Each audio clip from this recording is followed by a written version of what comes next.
The most polarizing question in all of sports is the GOAT debate. Who is the greatest of all time, LeBron or Jordan? Now, my issue is that when it's only LeBron and Jordan, you do not take into account other GOATs like Kareem, Magic, Bird, Isaiah Thomas, Chamberlain, so on and so forth. It's either LeBron or Jordan. My list is as follows, and then I will play this video and chime in when I feel it's necessary. Number 1, I have Jordan. Number 2, I have Kareem. Number 3, I have Magic. Number 4, I have LeBron. Now, the reason I have LeBron over Bird is longevity. Larry Bird did not have the same nutrition, workout regimen, or longevity as LeBron. I would take a prime Larry Bird over a LeBron, but Larry Bird hurt his back digging a grave for his father. LeBron's longevity puts me over him. If LeBron somehow, some way, miraculously is able to win another ring, beat Golden State, beat the Phoenix Suns, and then defeat a good team in the finals like the Sixers, the Bucks, or somebody like that, then I will put him over Magic. Because I base my opinion upon facts, evidence, and reason. People like Nick Wrong just love LeBron. They are emotional, which is okay. You have the right in America to have a different opinion, even though it doesn't seem so much anymore. Nick Wright kisses LeBron's ass. He's a LeBron fanboy. No matter what LeBron does, he justifies it. LeBron can do no wrong. So without further ado, this is from 4 years ago from Undisputed. I think this was an interesting conversation. Nick, what would it take for LeBron to pass Jordan as the GOAT?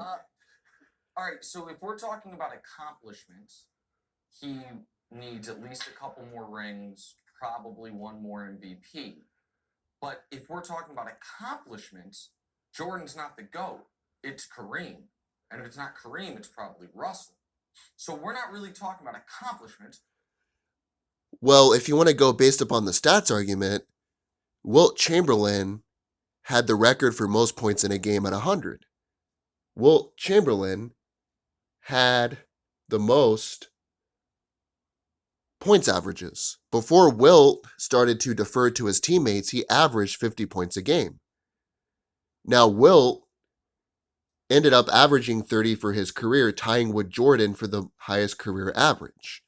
But if Wilt did not defer to his teammates, he could have easily averaged 50 a game. However, Wilt only has 2 rings. It's not like he played with bad teams either. Wilt was on one of the first super teams. He played with Elgin Baylor, Jerry West, Gil Goodrich, and other Hall of Famers, yet he only won 1 ring. The stats argument over the rings would completely go with Wilt and LeBron. I always state that LeBron is the Wilt Chamberlain of the modern NBA. Very physically gifted, can guard all 5 players on the floor. However, he underachieves in the biggest moments in the finals. And he will end up having a losing record in the finals. We're talking about who's the best. Who's the best? One game to decide your life. Who do you want in all-time history? So for LeBron to pass Jordan, he needs a time machine to go back about 11 months when he passed him the first time. LeBron's been the best player ever since about midway point of Game 6 of last year's finals, and all he's done since then is continue that. He's on the greatest streak in postseason history since Dre called him the B word and Clay said his feelings were hurt. He's played 16 games. His team's 15-1, giving you 34, 9, 8, and 55% shooting. And when we're just comparing the two players, LeBron averages more rebounds, assists, blocks, steals than Jordan. Shoots a better percentage from 2, shoots a better percentage from 3, is the more versatile defender, can guard all 5 positions. I mean, he made some legitimate arguments, but LeBron, since his Miami Heat days, has not played defense. Okay, LeBron was a great defender in his younger days. But if you are an observer, LeBron does not play defense anymore. He refuses to play defense. Michael Jordan has been on the all-defensive team 8 times, which is more than LeBron. LeBron doesn't defend. And of course, three-point shooting was not a big part in the NBA during that time. It did not become a big part until the analytics in the 2010s with the Houston Rockets. Players did not practice the three-point shot. So you're telling me that LeBron is a better three-point shooter than Larry Bird because of percentages? That's just an absurd argument. He can do everything Jordan could do, but better. So what does he need to do to pass Michael Jordan? He already done passed Michael Jordan as far as who's the best player ever. Go ahead, CC. I want to go after Skip. What I would like to do is I'd like to take this conversation back. Say right in the middle of Michael Jordan's career, Skip. I used to travel. Michael and I were good friends. We travel around, watch my great basketball fan, Ron Harper, my homeboy. Grew up in Dayton, Ohio. Very good friends with my family. So I was blessed to be a part of the Michael Jordan show, traveling with him, playing golf with him. And at that time, Skip, in the mid-90s, who did we discuss as the greatest basketball player then? In the mid-90s? In the mid-90s. Before we were talking about Jordan. Well, we were talking about Jordan in the mid-90s. But before we were saying that he was the greatest. It was either Kareem, or we were talking about champions, Bill Russell. Right. Okay. But you see, he's making the point that I'm making. When it's simply either LeBron or Jordan, who are both all-time greats, you never factor in other players. You never factor in Bill Russell or Kareem or Magic. And my dad was telling me, my dad said people were discussing Magic as the GOAT before Jordan. And then before Magic, it was Kareem.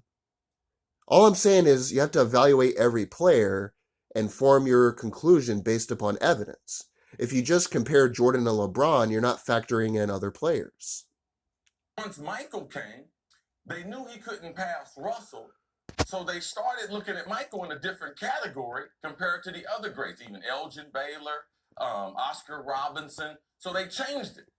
So when Mike got 3, they thought that he potentially could. Then he took some time off. Then he got 3 more. That's what put him in the conversation. But before that, we were talking about Kareem and Bill Russell. Now, why shouldn't we still be talking about all those 4 players? Because they play a lot of different positions. Thank you, sir. You're making a good point. The point I was making before the video. I never even watched this before. It's just that when you believe in the truth, then you're going to come to the same conclusion and you're going to have some of the same evidence. He's making a very good point here. It's hard to compare them. Right. Like you couldn't compare Russell and Kareem. Like, and you can't compare LeBron and Michael Jordan. Michael Jordan to us right now, because he's undefeated in championship, it's going to be hard to knock him off being the greatest basketball player ever.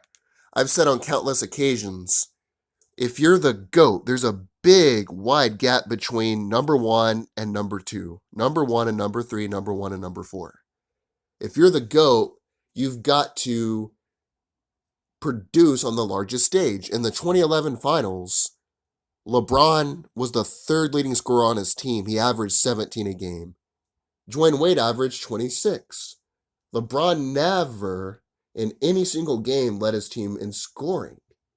In one game, he only had 8 points. And it's not like he was playing a team full of world beaters. This wasn't the Golden State Warriors. You had Jason Terry, J.J. Barea, with the exception of Dirk, who is a Hall of Famer. Jason Kidd was old at the time, who is a Hall of Famer. Who did LeBron really lose to? He lost to J.J. Barea. He lost to Jason Terry. He lost to Shawn Marion. With 2 first-ballot Hall of Famers. Chris Bosh and Dwayne Wade are first-ballot Hall of Famers. Because of that series, LeBron, in my opinion, can never be the GOAT. You can't choke and lay an egg on the biggest stage with the team stacked in your favor, all the cards stacked in your favor, and be the GOAT. Now, I'm open-minded. LeBron could definitely move up to 3rd or 2nd. But that series, in my opinion, is the reason why he can never be the GOAT. Nick is trying to make a point of who plays basketball better. If That's you gotta look be at the question. if you look at all the metrics besides free throw shooting, LeBron does that better than Michael. But man, there's a thing called winning the game. There's another thing that they don't take into effect. LeBron caters his system completely to himself. I call it the LeBron system. Notice when LeBron played for the Heat, what did he have? Typically, he has one other superstar, and the center or power forward ends up shooting perimeter shots. Because if they clog the paint, then it makes it more difficult for LeBron to drive to the lane. Chris Bosh in Toronto used to slam it down opponents' throats. But when LeBron catered Miami to himself, Chris Bosh ended up becoming a three-point shooter. Notice the same thing with Kevin Love. Kevin Love used to do all kinds of things. Yeah, he would shoot a three ball once in a while, but at the same time, that wasn't his game. LeBron did the same thing. He got Kyle Korver. He got all kinds of shooters. He got Kyrie, and then the center became a perimeter shooter, power forward rather. When Michael Jordan did not have Phil Jackson in his early days, when he had Doug Collins, in one season he averaged 38 and 8 on over 50% shooting. No, wait, it was higher than that. It was in the 40s. Okay? Michael Jordan did not have a system catered to himself. If you look at his stats before he got Pippen, before he got Grant, and before he got into a system, the triangle system, they were better than LeBron's. But Jordan, unlike LeBron, wanted to win titles. So he ended up deferring to his teammates. So instead of, over 48 and 8 on over 50% shooting, barely making the postseason, he ended up averaging 30 and around 5 and 5, because he wanted to win a title. It's not all about stats. It's about winning. You can tell Skip Bayless is really, really wanting to talk right now. It's funny. His body language. And there's a thing called the eye test. And Michael Jordan, Wait, I think God is No, having it's this not. conversation. angry with you guys. Michael Jordan, he passed all those tests for me. Michael Jordan is the greatest basketball player ever. And I disagree with Nick because I saw it and the ability of what he could do when everything was on the line. Now, LeBron, his cement's not dry yet. Michael's cement is dry, and a lot of them things in the cement, when you have cement, you lay cement there's like little fingerprints in it, little birds get on it. But a lot of those little things with Michael, we smoothed them over. We forgot. With LeBron, we pick every little thing out of the cement to make the difference in the argument. He's right, though, because when people say Jordan lost in the first round, I agree that the Boston Celtics with multiple Hall of Famers and the Detroit Pistons, the bad boys with multiple Hall of Famers, were impossible to win. However, Jordan lost to the Milwaukee Bucks with Sidney Moncrief, Bob Dandridge, and hardly any players. You can't make excuses and say, oh, well, he didn't have any help. Michael Jordan should have beat that Bucks team nonetheless. And in the first finals, James Worthy wasn't playing. He was banged up. AC Green was banged up. Kareem retired. I mean, that Lakers team was far inferior to the Bulls. I'm not a fan of LeBron, as you know, but I'm objective. LeBron bricked a free throw last night against Golden State. We're going to know about that till the end of time because he is more scrutinized in the social media age. In Jordan's day, typically you didn't know the score of the game unless you watched SportsCenter or the newspaper. So every little play, every little shot was not scrutinized. I agree with what he's saying here with Chris Carter, that Jordan is not as scrutinized as LeBron due to the age we live in. He's making some good points. I really like what he has to say. Chris, by 1990, I was saying, I'm watching the greatest thing ever. I'd never seen anything like the force of nature that was Michael Jordan. As a leader, as a clutch takeover player. I would agree. Yes. I've just never seen anything like it. and not to discredit the great Bill Russell, but the era in which he played, there just wasn't the competition. I got it. I got it. But Yes. and also there were too many white guys. Integration. playing, Yeah, right? it was 8 Just teams right. and only a few black players. And Thank you, sir. Yeah, when Bill Russell, who I don't want to discredit, I think Bill Russell is definitely one of the greatest players of all time. But if you say Bill Russell has more rings, therefore he's better, you had 8 teams at the time. Bill Russell on his teams had multiple Hall of Famers. He had John Havlicek, who ended up winning 3 rings on his own right. He had JoJo White. He had Bob Cousy. His team was stacked. And the competition he went against had less Hall of Famers on the other teams. So Bill Russell, no disrespect. He's a great man. He was a great player. But his rings were in a different era, and his competition was not as great as Jordan. So the ring argument, to me, when it pertains to different eras, is just not a logical one.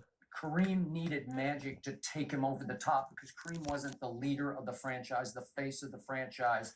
He needed some guidance. He needed that force that was Magic to come in and create the dynasty that was the Lakers. Kareem couldn't have done it as the go-to guy for that. That's just me. Kareem had already won a championship before He Magic got did. there. Yeah, that's one of the things I don't like about the GOAT argument, though, is that you delegitimize other players. Instead of just letting Jordan stand on his own right as a great player and defending him based upon his accolades, you have to take other players and delegitimize what they did. Kareem won a title in Milwaukee with Oscar Robertson, Bob Dandridge, and that was the only Hall of Famers on the team. Kareem was the most dominant force other than Shaq or Wilt in NBA history. Kareem easily, if he wanted to, could have won another title without Magic. Magic elevated his game. Magic definitely helped him. But Kareem on his own right, look at him at UCLA. He's the only player to win a state title, to win a college championship, and to win an NBA title. So that's what I don't like about this whole debate is you have to delegitimize other players to elevate your argument. They had 4 MVPs. And he has the most unstoppable shot in the history of the game. With Oscar. I got it. Oscar was at the tail end of skip now. Be fair. He was. Exactly. That's another good point. But Shannon Sharp's just using it to make, Jordan look worse. But Oscar Robertson, when they won the finals in 1971, was not in his prime. So Kareem is an all-time great. He's my second GOAT. He's the second greatest of all time. No, he was. And I got it. I don't want to discount it, but there's just some magic to Magic that took that thing up one more level with Kareem and with Worthy. Yes. And I got on Byron, and we know He's right, though. Michael Cooper. Yeah, they were loaded. He's right and he's wrong at the same time, but I agree with him. Okay, so back to Michael, and I get your eye test. If we're just doing eye tests, I told him this earlier in the show. My eye test tells me that Michael's better. We're just sort of doing vacuum to vacuum, just what do they look like? Because LeBron has a huge deficiency in his game. He runs from the free throw line late in games, and he's a poor free throw shooter, especially by Mount Rushmore standards. This year he's 67%. Well, that's a big asterisk on his career to me, that he was such a poor free throw shooter. I had to disagree with him. I get his point, but Wilt, Shaq, and a lot of other all-time greats were not great free throw shooters. Tim Duncan half the time was good, half the time he wasn't. Jekyll and Hyde. But LeBron, being a bad free throw shooter, I don't think makes him any worse of a player because a lot of other all-time greats were similar. Finals ended last year with LeBron hitting a free throw to win the championship. No, it didn't. Kyrie had already won it with the 3. No, going up 3 doesn't win you anything. No. You know that. Ray Allen taught you that. Yeah, that Going wasn't up the buzzer. 3 That was a possession after that. Going up 4, the same thing he did in Game 7 against I'm the not Spurs. giving He you put him that. up. No, But- I'm sorry. But if you really look at the totality of LeBron's career, the truth is, without the greatest clutch shot I ever witnessed by Ray Allen, which saved his bacon, or he took the shot to tie to go to overtime and missed it. Long rebound. We know the rest of the story. Ray in the corner, nothing but that. So what about all the shots all the other guys made that I was at the game with Michael Jordan they made? Here's the way I look at it. If you were to take into account LeBron's finals and evaluate them individually, he would still have the same record. Let me explain. In the 2007 finals, when LeBron impressively led his team with Daniel Marshall, Anderson Varejao, Ilgauskas, there's no way in hell he was going to beat that Spurs team with Ginobili, Parker, Duncan. There was no way. I don't hold that finals loss against him. However, when Ray Allen bailed him out, so LeBron missed the shot. Chris Bosh gets a great rebound that he doesn't really get credit for. Still to this day, he passes it out to Ray Allen. He makes probably one of the greatest, if not the greatest, shots in NBA history. So LeBron already is 1-1. There were so many different series against the Warriors I don't really remember, but one of those years, Kyrie and Kevin Love both got hurt.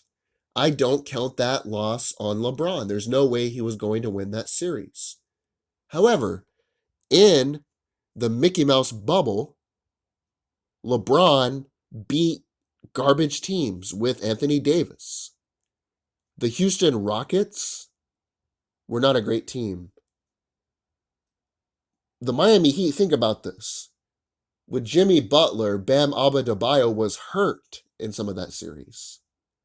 And they let the Heat win a game when LeBron had the deck totally stacked in his favor. So if you factor all that in, he still has the same finals record.